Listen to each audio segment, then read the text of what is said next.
नमस्कार। मेरे सामने 30 वर्षीय महिला और उनके हस्तरेखाओं को मैं यहाँ पर देखने जा रहा हूँ। सबसे पहले बात करता हूँ मैं आपकी ज्ञान की उंगली कनिष्ठा के बारे में।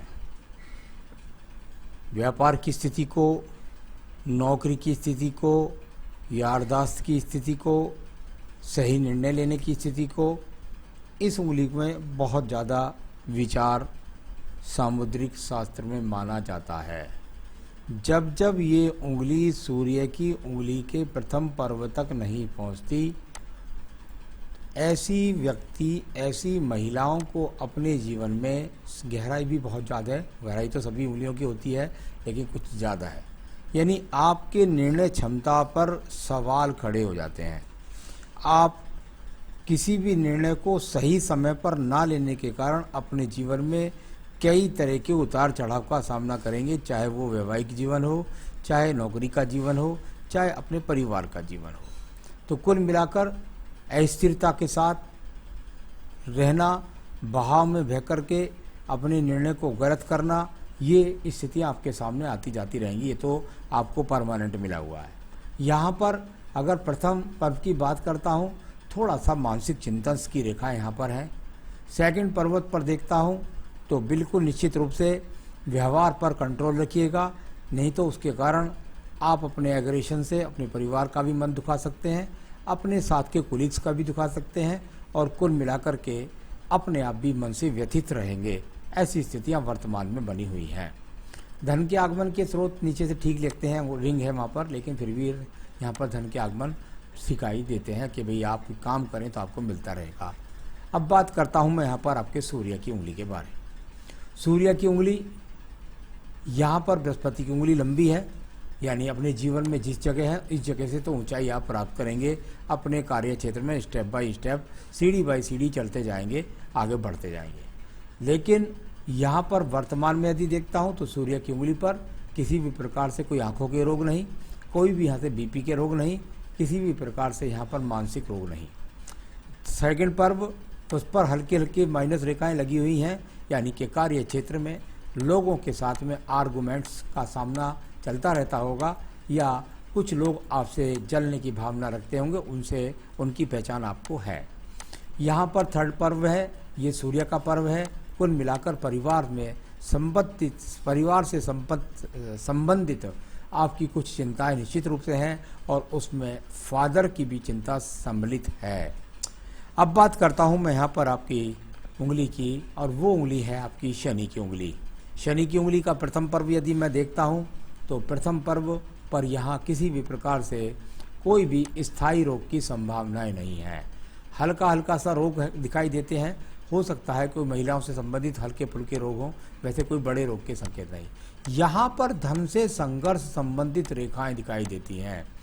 जिस भी स्थिति में आप काम कर रही हैं, रह रही हैं, वहाँ से आप धन के स्थिति से संतुष्ट नहीं हैं। एक बात, अगर ऐसा नहीं होता तो दूसरी स्थिति ये होती है, आपने बहुत मेहनत से धन दिया और उसके बाद पता लगा किसी न किसी जिम्मेदारी के कारण या किसी को देने के कारण आपके धन पर ग्रहण लग गया और आपका जुड़ा हुआ धन चला गया। यहाँ शनि का पर्व नीचे वाले पर्व पर भी ऐसी ही माइनस रेखाएं हैं, यानी कुल मिलाकर संघर्ष चल रहा है अपने सम्मान का।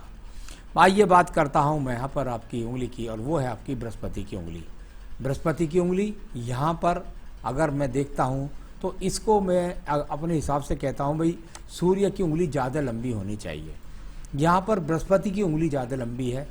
जब बृहस्पति की उंगली ज़्यादा लंबी होती है तो विरादे लंबे होते हैं, ऊंचाइयाँ ज़्यादा प्राप्त करने का जुनून होता है। लेकिन ऐसे व्यक्तियों को, देखिए मैं पहले बोल गया था, मैंने समझा था शायद सूर्य की उंगली लंबी है, उंगली आपकी बृहस्पति की लंबी है। जब जब बृहस्पति की उंगली लंबी ज़्यादा होती है तो व्यक्ति के जीवन में संघर्ष ज़्यादा बढ़ जाता है। सूर्य की उंगली लंबी होती है तो आज से आप निरंतर रूप से आगे के लिए बढ़ेंगे, लेकिन यहाँ बृहस्पति की उंगली लंबी है, इस कारण से आपके जीवन के अंदर संघर्ष काफ़ी होगा। अब बात करते हैं सेकंड पर्व के बारे में। देखिए यहाँ पर माइनस रेखा लगी हुई है। जब जब ये रेखाएं लगी हों तो मैं हमेशा कहता हूँ कि भाई देखिए, जब तक विवाह ना हो तो कुंडली मिलान करके विवाह करें। यहाँ पर ज़्यादा रेखाएं लग जाएं तो संतान देरी से होना, संतान के प्रति चिंता होना, पेट में कब्ज होना, पेट के पीठ के रोग होना, और साथ ही साथ प्रेम संबंधों में खटास और प्रेम संबंधों का एक साथ समान रूप से ना चलना, या प्रेम संबंधों में धोखे का शिकार होना। इस तरह की काफ़ी रेखाएं यहाँ पर हैं, इनसे आपको सावधान होकर चलना है। अब बात चलता हूँ मैं आपके राइट हैंड पर, क्योंकि यहाँ 30 के बाद थोड़ा सा उधर देख लेता हूँ, क्योंकि आपके सवाल इस प्रकार के हैं। अब बात करता हूँ मैं यहाँ पे आपके सीधे हाथ पर, और यहाँ पर आप देखिएगा बुध का पर्वत आप देखेंगे खुद, तो इतनी सारी तलवार चल रही हैं कि इस पे आड़ी तिरछी रेखाएं, एक दूसरे पर चढ़कर के चलने वाली रेखाएं, और जब जब रेखाएं एक दूसरे पर चढ़कर चलती हैं, एक दूसरे को क्रॉस करती हैं, माइनस बनाती हैं, तो धन की स्थिति क्या है, बस जहाँ काम करें वहाँ कितनी स्थिति खराब। उधर विवाह रेखा पर भी 2 रेखाएं लगी हुई हैं, यानी विवाह में भी देरी, संतान में भी देरी, और साथ ही साथ धन की जो स्थिति है वो भी अच्छे स्रोत की नज़र नहीं आती। अब बात करता हूँ मैं यहाँ पर आपकी रेखा की, वो है आपका सूर्य का पर्व, सम्मान के लिए सूर्य का पर्व। और ये सूर्य के पर्व पर खड़ी हुई रेखाएं, यहाँ पर अगर मैं देखता हूँ तो कार्य क्षेत्र कर रहे हैं, भाग दौड़ कर रहे हैं, सम्मान की लड़ाई चल रही है, इस प्रकार की रेखाएं हैं। कोई भी अगर मैं देखता हूँ तो बस संविदा की जॉब की ट्राई करेंगी तो मिल जाएंगी, बाकी राज्य सरकार की नौकरी का संयोग नहीं लगता। अब बात करते हैं इसके बाद में आपके पर्व की, और वो है आपका शनि का पर्व।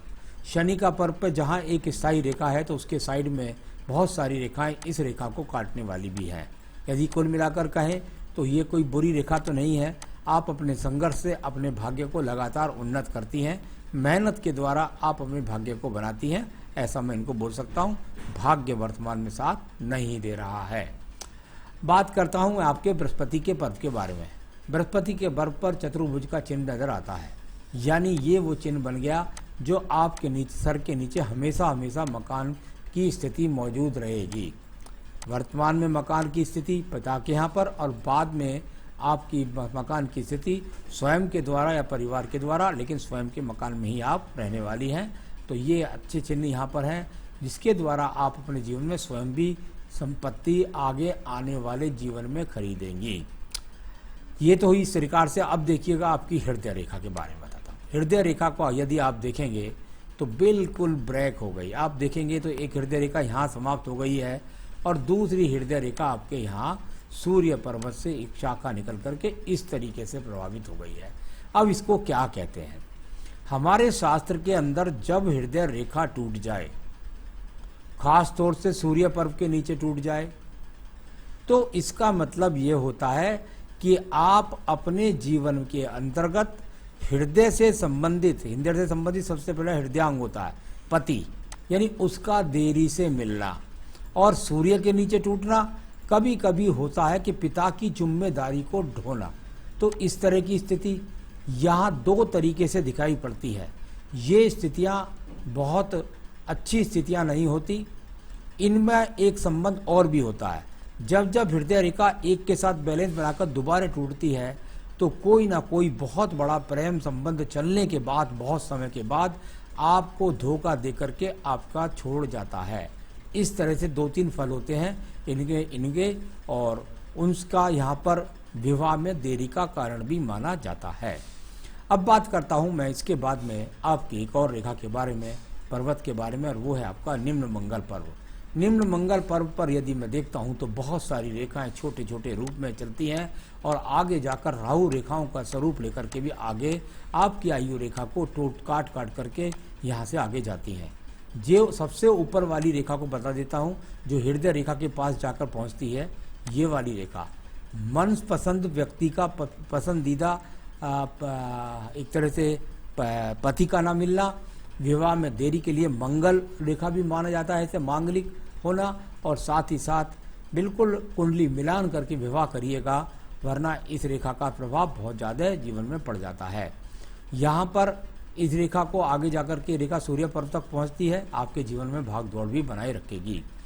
तो ये इस प्रकार से मंगल रेखाएं बहुत मेहनत करती हैं, बहुत कर्म रेखाएं हैं, लेकिन कुल मिलाकर ऊर्जित भाग्य आपका साथ नहीं दे रहा है।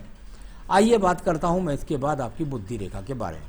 बुद्धि रेखा और यहाँ से चलती है और इसको आखिर में जाकर के बहुत सारी रेखाएं प्रभावित करने का प्रयास करती हैं, यानी तनाव देती हैं, मानसिक टेंशन्स देती हैं, आगे भी जाकर मंगल पर्वत तक पहुंचती हैं।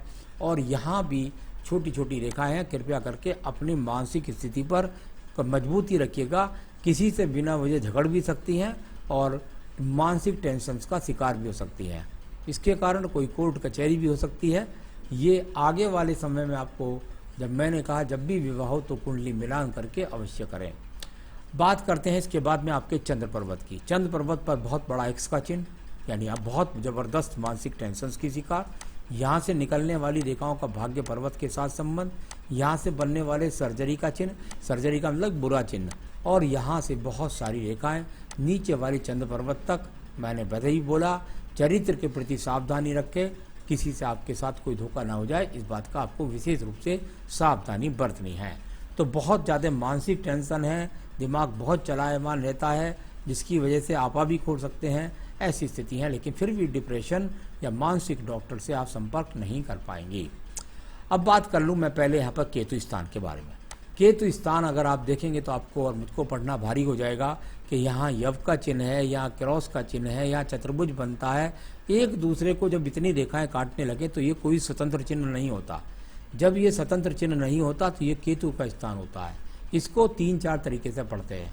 एक बार बड़े रोग के लिए, दूसरा तो रोग से सावधानी, दूसरा यहाँ पर चरित्र से सावधानी, किसी भी प्रकार के चरित्र का से आप शिकार ना हो, तो उस तरीके से आपको सावधानी रखनी है। और एकदम से अचानक से किसी भी बड़े रोग के कारण या किसी भी बड़ी जिम्मेदारी के कारण बड़े खर्च का सामना करना, ऐसी स्थितियां वर्तमान पर केतु स्थान पर बनी हुई हैं। बुध रेखाएं देखिएगा, कितनी सारी बुध रेखाएं चलती हैं यहाँ से, और ये सब की सब केतु स्थान से चलती हैं। यानी रोगों पर खर्च होना, अचानक से खर्च का होना, ये कोई भी व्यापारिक रेखा नहीं है। किसी भी प्रकार से ये के बस इनका उपयोग होगा जीवन में 4, 5, 6 तरह जगह से जाकर आपकी नौकरी का स्थानांतरण का सामना आपको करना पड़ सकता है। तो ऐसी स्थितियाँ यहाँ पर हैं, कोई भी व्यापार से लाभ नहीं है। अब बात करूँगा मैं यहाँ पर आपकी, और वो है आपकी भाग्य रेखा।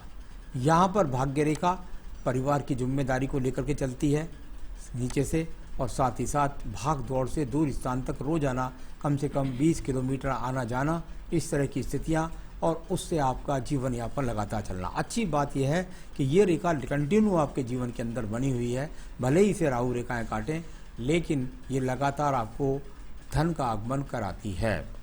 तो इस तरह की स्थितियां हैं। अब बात करता हूं इसके बाद में आपके यहाँ पर्व की, और वो है आपका शुक्र का पर्व। शुक्र का पर्व संसाधनों का पर्व, और संसाधनों के पर्व पर मार्वल्स रेखाओं का ज़्यादा होना, चटकदार रेखाओं का ज़्यादा होना, संसाधनों के प्रति देरी, विवाह में देरी, साथ ही साथ चरित्र के प्रति सावधानी, ऐसी बहुत सारी चीज़ें इस कई पर्वतों से पहले भी दिखाई दी और यहाँ भी दिखाई देती है। तो संसाधनों का संघर्ष आपका निरंतर बना हुआ है। अब बात करता हूँ मैं आपकी यहाँ पर आयु रेखा के बारे में। आयु रेखा, और यहाँ से जाकर के यदि मैं दोनों हाथ से देख लेता हूँ,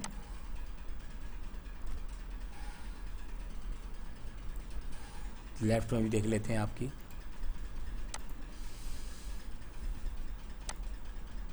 अभी कह सकता हूँ 75-76 के आसपास, और आगे भी ये रेखाएं बढ़ती रहती हैं, कोई टेंशन की ज़्यादा ज़रूरत नहीं है।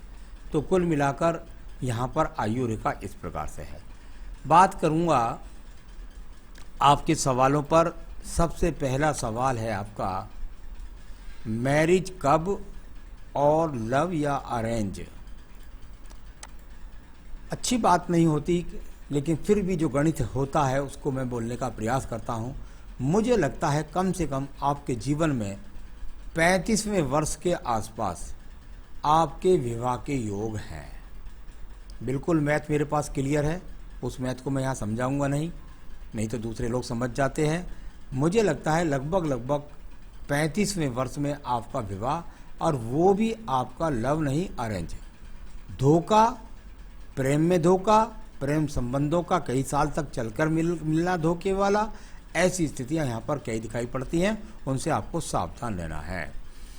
कैरियर में फ्यूचर प्रोस्पेक्ट के बारे में, जहाँ अभी हैं वहीं रहेंगे, बदलाव होगा, क्या होगा, ये सब पूछना चाहते हैं। देखिए, जो आपकी शिक्षा है उसी क्षेत्र में करते रहिए एक बार, क्योंकि दूसरे क्षेत्र में बदलाव की कोई चिन्ह नहीं।